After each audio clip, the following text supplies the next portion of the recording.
cities of Israel with the Torah books. Okay, this is what I believe that is going to happen, because this is what's always happening. But as I told you, my family live, and me myself, we live not too far from Gaza. I live less than 20 miles from Gaza, and my cousin live less than 2 miles from Gaza. Okay, my cousin live in one of the kibbutzes that were hit pretty hard by the Hamas. And in the family WhatsApp group, I start to see at 6:29 that my entire family is texting to each other, what's happening, what sort of wake-up call is it? They all run to the bomb shelter, and then I start to look at my phone, I start to look for information. Since I'm leading quite a lot of people, and I also do quite a lot of geopolitical tours and lectures, I start to go online and all sort of Telegram channels that are not Israelis. And what I saw over there, I could not forget. I could see videos of pickup trucks like the one over here, white pickup trucks that was smuggled. Try to understand, they smuggled pickup trucks into Gaza, yes, with heavy machine gun on them, on the streets of Israeli cities. And I could see people paraglide over the fence into an Israeli community that I have many friends live over there. It was not 7 o'clock yet, and I tell my friend and my family, this is our generation's Yom Kippur War. What is the Yom Kippur War? The Yom Kippur War, okay, the Yom Kippur War was when Syria and Egypt attacked Israel, and Israel was not ready. Israel was surprised. And over the course of this war, Israel was in extremely dire situation. It's happened on the Yom Kippur War, but there's almost no one in the army. Everyone were at home. We were very arrogant, believed that no one will attack us because we are so powerful. And it's cost us the life of 2,200 soldiers and people in this war. Eventually, we were able to actually win the war by capturing land, but in the Arab narrative, we did not win the war. More than that, it was called by the Arab, and still called, not the Yom Kippur War because they do not celebrate Yom Kippur, they call it the October 7. Okay, that is in 1973. Okay, not now October 7. In Arab narrative, the October 7 was a great victory. But the victory was not complete. Why? Because the Egyptian general 6 years before that, Jamal Abdel Nasser, he promised the Egyptian people that not only that they're going to conquer Israel, they're going to rape every Israeli woman along the road. And the Israeli men will be run over by the Egyptian tanks. That was his promise to the people. And they were not able to do it in 67, they were not able to do it in 73. And one of the things, this is a twisted mind, once again, we have to understand it. One of the things, the first thing that Hamas plan on doing October 7 is to rape. To say the Egyptian couldn't do it, we could do it. The Egyptian had tanks, we have pickup trucks, and we have what's not, we can do it. And immediately we start to see that the Israeli media was shocked. The Israeli army did not respond. In a minute I'll talk why. But we could immediately see in Hamas channels and in other media lines around the world that this attack is far more devastating than the Yom Kippur War. Because in the Yom Kippur War, the army was able to hold the line.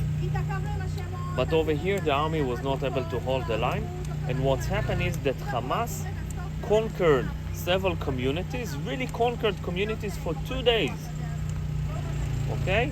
And some other communities, he was able to take some land or to find himself with hostages in several buildings, and it took the IDF in Israel 36 hours, 48 hours to get those back.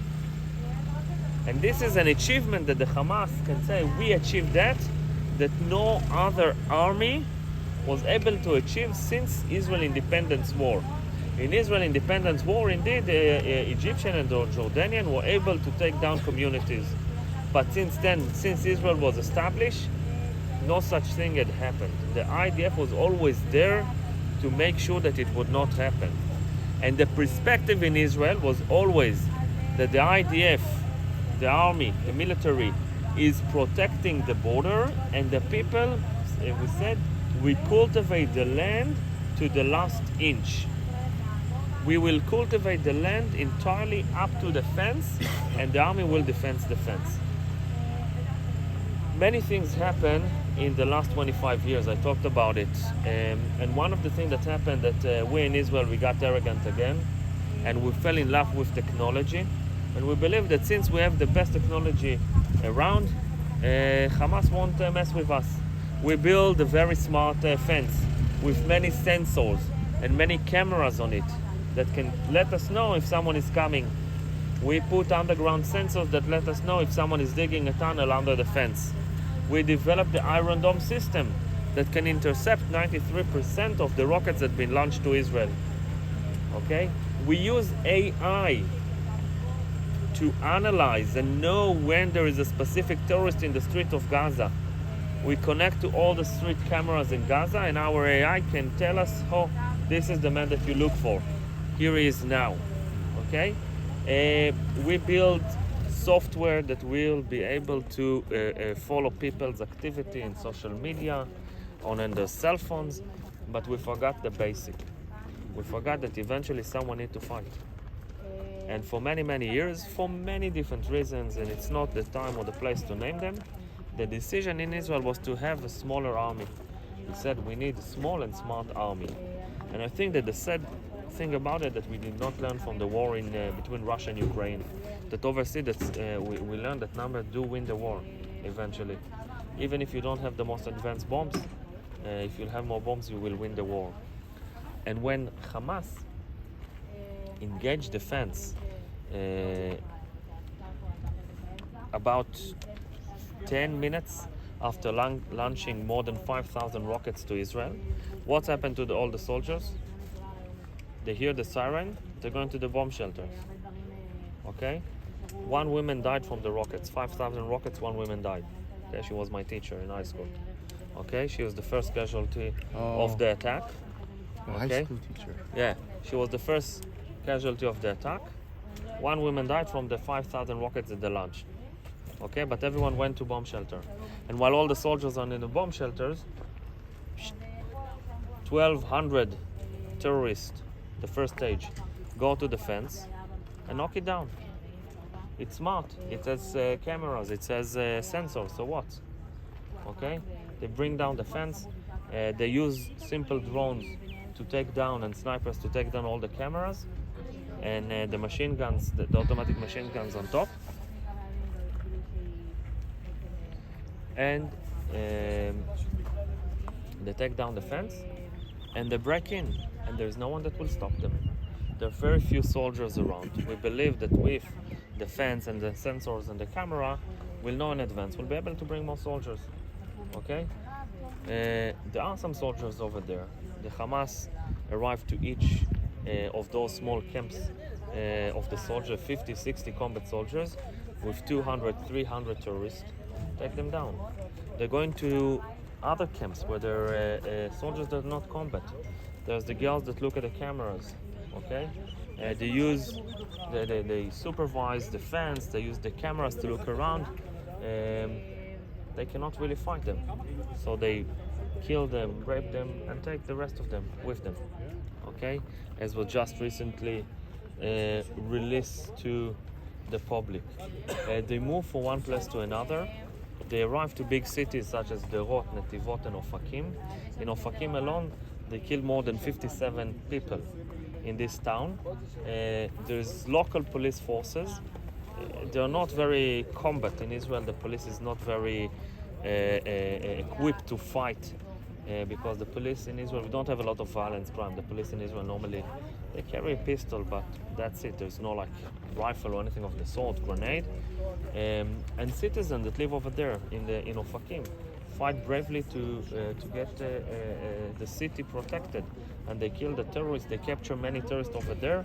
The terrorists even go to a house and they capture a family as hostages, and they negotiate it. But they're in Netivot and in Sderot as well, and they go into the roads, all the roads over here in the Western Negev, and they ambush people on the roads. They arrive to junctions, okay, and they take over the junction. They know that any aid will have to come through the junction, and every vehicle that gets to the junction with heavy machine gun, they will harvest it.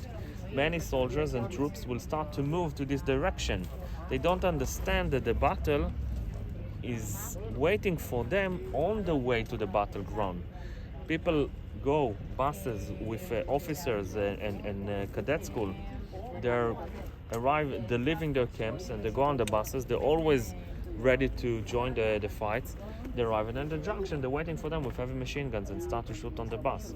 They know that the terrorists in a kibbutz. They don't know that even further in land was conquered and captured by the Hamas.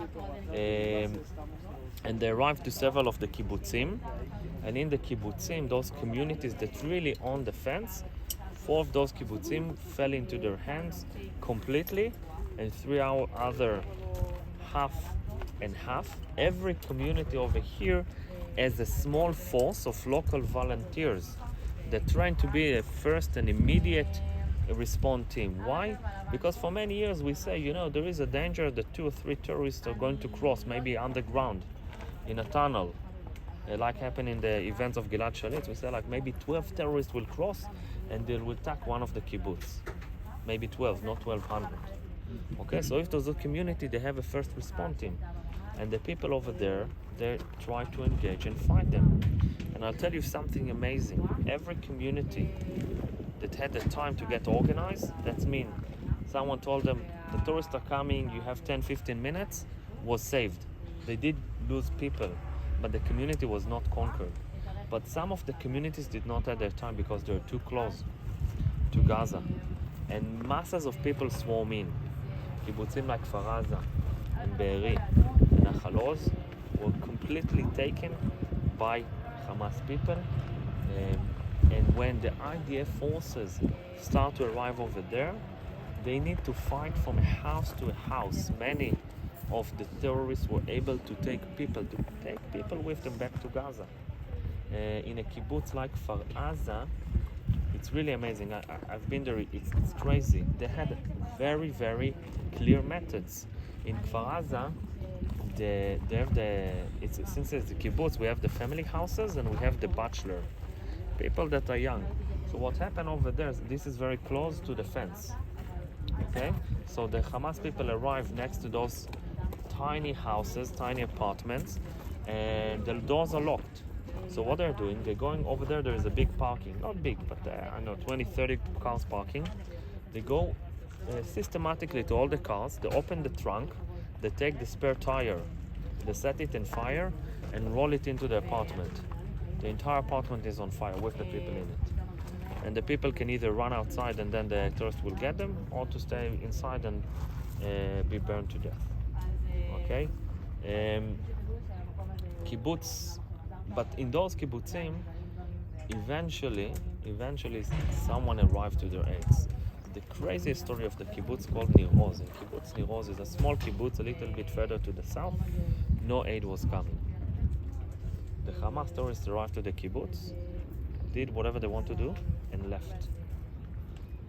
And the amazing thing that happened, the crazy thing, and the thing that I think upset us the most, because we start to see those videos in 7 o'clock. My cousin sent me a video at 5 to 7 with a picture from the security camera of Hamas terrorists outside of her house. And she told me they're here. We are locked in the safe room, but they're here outside. I can see them through the app.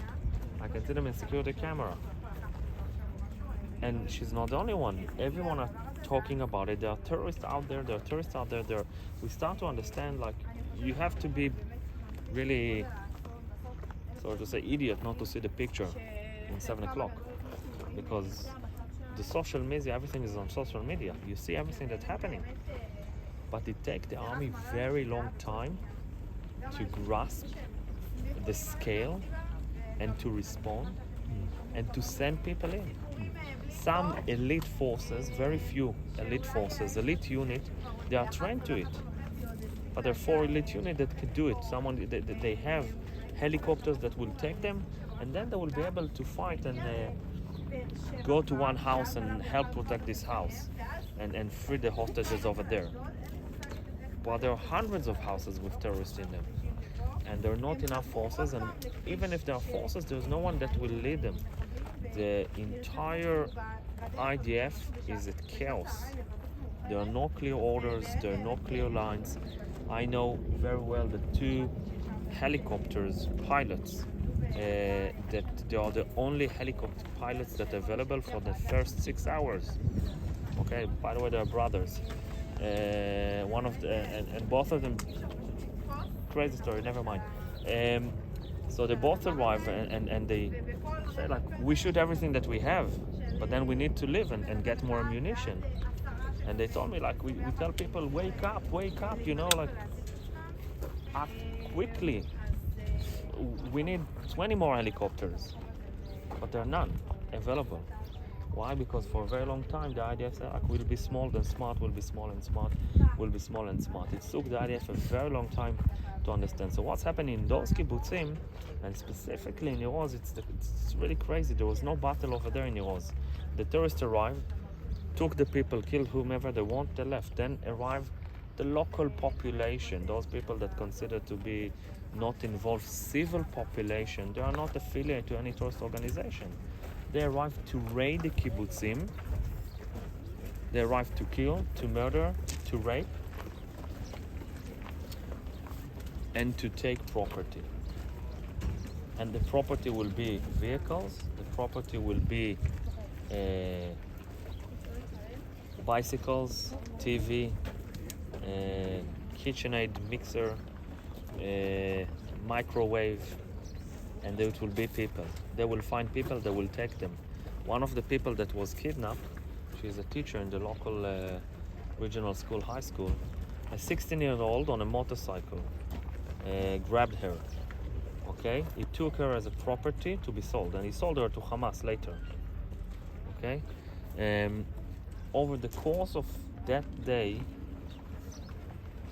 we estimate that more than 5,000 people, civil, crossed to Israel.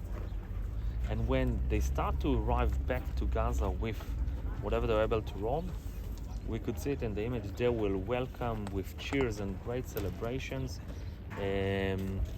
People were beaten to death, or we don't know if there were bodies, and the bodies were beaten to death by the masses of people.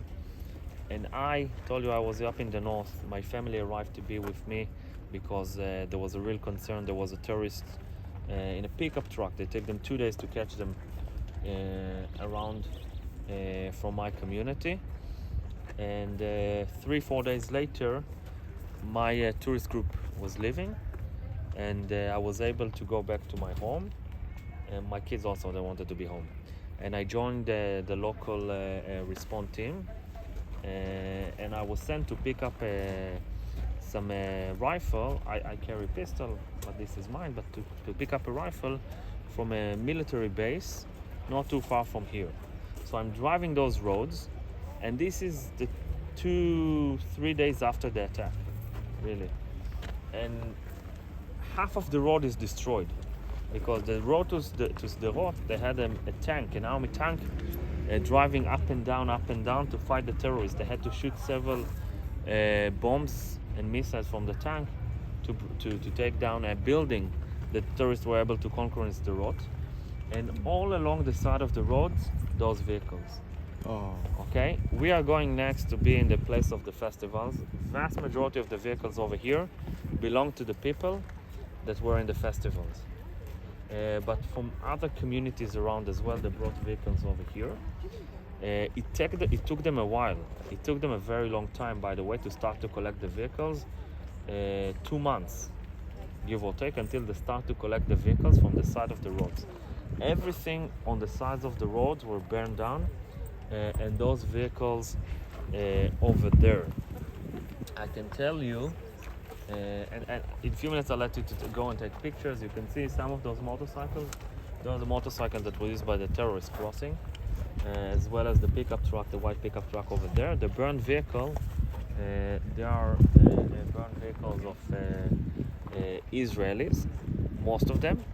And I'll tell you, are we good?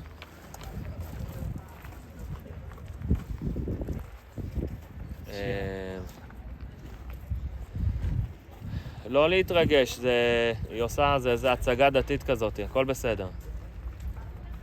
The last thing that I'll tell you, the reason they don't let people inside, there is still a chance that they will look for evidence over there. I just told you that yesterday they found evidence of someone that he died, and there are two cases they had to come here and look for evidence in the cars, and they did find them. You see that the shape of those cars, people were burned in those cars. People were burned in those cars, and sometimes they found small bones or fractions that help them to determine if this specific someone was killed or kidnapped. They had all units of archaeologists that specialized in finding evidence in burned cities, and they're the one that archived quite a lot, so this is why it's put that way. So there's still a chance that one day someone will come and look for evidence of someone remains over here. Okay, so they collect them all and they put them here as a wall of burnt car, maybe like the wall that did not stand against the terroristic cross. You can take pictures, and we'll talk about the Nova Festival, the music festival, in our next stop. If you have any more questions, I'm here.